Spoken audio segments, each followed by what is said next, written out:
मैं श्रेया शर्मा और आप देख रहे हैं day to day news Bharat. हम आपसे वादा करते हैं कि पूर्णतः निष्पक्षता के साथ पत्रकारिता करेंगे और हमारा कोई भी पत्रकार फील्ड में किसी से किसी भी प्रकार का उपहार या विज्ञापन स्वीकार नहीं करेगा, ना ही किसी को ब्लैकमेल करेगा। हम दबे कुचले लोगों की आवाज बनते आए हैं और आगे भी बनेंगे। साथ ही हम ऐसी कोई खबर नहीं दिखाएंगे जिससे हमारी भोली भाली जनता मूर्ख बने या उन्हें किसी भी प्रकार का कोई धोखा मिले। हम लोकतंत्र के चौथे स्तंभ को और अधिक मजबूत करने की पूरी कोशिश में लगे हुए। बात करते हैं खबर की, जो इसरो से रिलेटेड बड़ी खबर आपको बता रहे हैं। श्रीहरिकोटा से भारत की अंतरिक्ष उड़ान में आज एक ऐसा मोड़ आया जिसने देश की वैज्ञानिक उपलब्धियों पर गर्व के साथ साथ चिंता भी बढ़ा दी है। वो कैसे?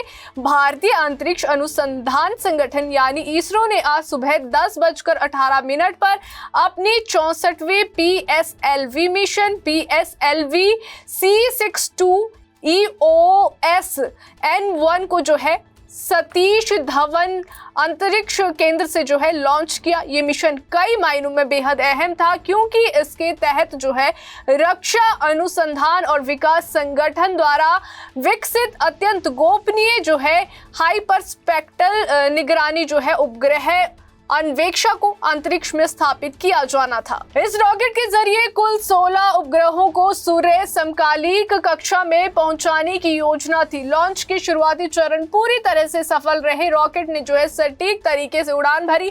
पहले और दूसरे स्टेज ने तय समय पर जो है अपना काम किया और अब जो है सब कुछ सामान्य दिखाई देने लगा था, लेकिन कंट्रोल रूम में जो है वैज्ञानिकों के चेहरे पर संतोष और उम्मीद साफ झलक रही थी कि एक सफल मिशन जो है इतिहास में दर्ज होने वाला है। लेकिन उड़ान के तीसरे चरण यानी PS3 स्टेज के अंतिम हिस्से में अचानक स्थिति बदल गई। इस स्टेज के दौरान कुछ तकनीकी गड़बड़ी सामने आई और रॉकेट को जो है अनियंत्रित रूप से घूमते हुए देखा गया। यही भी क्षण था जब मिशन की सफलता पर सवाल खड़े हो गए। इसरो ने तुरंत संकेत दिया कि PS3 स्टेज में जो है अनोमली यानी असमानता पाई गई है, जिसके कारण मिशन अपने तय उद्देश्य को पूरा नहीं कर सका। ये वही स्टेज है जिसमें पिछली एक लॉन्च के दौरान भी तकनीकी समस्या सामने आई थी, जिससे वैज्ञानिकों की चिंता और बढ़ गई है। फिलहाल ये स्पष्ट नहीं हो पाया है कि उपग्रह अपनी निर्धारित कक्षा तक पहुंच पाए या नहीं और मिशन को आधिकारिक रूप से आंशिक या पूर्ण तरह जो है असफल माना जाएगा या नहीं। इसरो ने इस पूरे घटनाक्रम की विस्तृत जांच शुरू कर दी है ताकि ये पता लगाया जा सके कि आखिर तीसरे स्टेज में बार बार समस्या क्यों आ रही है। इस मिशन का महत्व इसलिए भी बेहद ज्यादा था क्योंकि इसमें अन्वेषा जो है जैसे अत्याधुनिक और संवेदनशील निगरानी उपग्रह को लॉन्च किया जा रहा था। अन्वेषा जो है वे हाइपर स्पेक्ट्रल इमेजिंग तकनीक लगी है। आपको बता दें कि जो इसे सामान्य अर्थ ऑब्जर्वेशन सैटेलाइट से कहीं ज़्यादा खास बनाती है। और ये तस्वीर जो है, ये तकनीक सिर्फ तस्वीरें खींचने तक सीमित नहीं है, बल्कि रोशनी के सैकड़ों बारीक स्पेक्ट्रम को भी जो है पहुंचाने में सक्षम है। यानी ये उन रंगों और संकेतों को भी देख सकता है जिन्हें इंसान की आंखें नहीं देख पाती।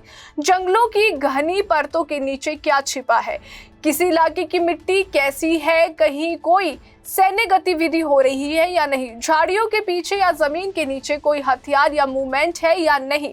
आपको बता दें कि इन सब का पता लगाने में ये सक्षम होती है। यही वजह है कि इसे एक तरह से जो है अंतरिक्ष में मौजूद जासूसी आंख भी कहा जाता है। रक्षा के लिहाज से अगर बात की जाए, अन्वेषा भारत के लिए एक बेहद अहम हथियार माना जा रहा है। सीमावर्ती इलाकों में दुश्मन की गतिविधियों पर नजर रखने, आतंकियों के छिपने के ठिकानों की पहचान करने, युद्ध के समय सही रास्तों और रणनीति तय करने में इस सैटेलाइट की भूमिका बेहद निर्णायक हो सकती है। इसके अलावा इसका इस्तेमाल जो है जंगलों की निगरानी, अवैध माइनिंग की पहचान, प्राकृतिक संसाधनों के अध्ययन और साथ ही पर्यावरण से जुड़ी कई अहम जानकारियां जुटाने में भी किया जाता था। ऐसे में इस मिशन का सफल होना न सिर्फ जो है इसरो बल्कि पूरे देश के लिए एक बड़ी उपलब्धि होता। हालांकि इस असफलता ने एक बार फिर जो है ये याद दिला दिया है कि अंतरिक्ष विज्ञान कितना जटिल और चुनौतीपूर्ण क्षेत्र है जहां छोटी सी तकनीकी चूक भी बड़े मिशन को प्रभावित कर सकती है। इसरो का ट्रैक रिकॉर्ड दुनिया के सबसे भरोसेमंद अंतरिक्ष एजेंसियों में गिना जाता है। PSLV को तो खास तौर पर जो है वर्कहॉर्स कहा जाता है, जिसने अब तक जो है दर्जनों सफल उड़ानों के जरिए भारत और कई अन्य देशों के सैटेलाइट्स को अंतरिक्ष में पहुंचा है। लेकिन हाल के मिशनों में तीसरे स्टेज से जुड़ी समस्याएं सामने आना ये संकेत देती है कि सिस्टम की गहराई से जो है समीक्षा और सुधार की जरूरत है। इसरो के वैज्ञानिकों ने साफ किया है कि इस मिशन से जुड़ा हर डेटा जो है बारीकी से खंगाला जाएगा। लॉन्च के दौरान रॉकेट के व्यवहार, सेंसर रीडिंग्स और ईंधन की परफॉर्मेंस और कंट्रोल सिस्टम की जांच की जा रही है ताकि असली कारण सामने आ सके। अंतरिक्ष एजेंसी का कहना है कि ऐसी घटनाओं से सीख लेकर भविष्य के मिशनों को और ज्यादा मजबूत बनाया जाएगा। भारत के सामने आने वाले समय में कई बड़े मिशन हैं। चंद्रयान, गगनयान, सोलर और डीप स्पेस मिशन। ऐसे में जो है PSLV C62 से मिले सबक बेहद अहम साबित हो सकते हैं। कुल मिलाकर PSLV C62 EOS-N1 मिशन जो है भले ही अपने अंतिम लक्ष्य तक नहीं पहुंच पाया हो, लेकिन ये भारत की अंतरिक्ष यात्रा का अंत नहीं है, बल्कि एक ऐसा पड़ाव है जहां रुककर गलतियों को समझकर और उनसे सीख लेकर आगे बढ़ने की जरूरत है।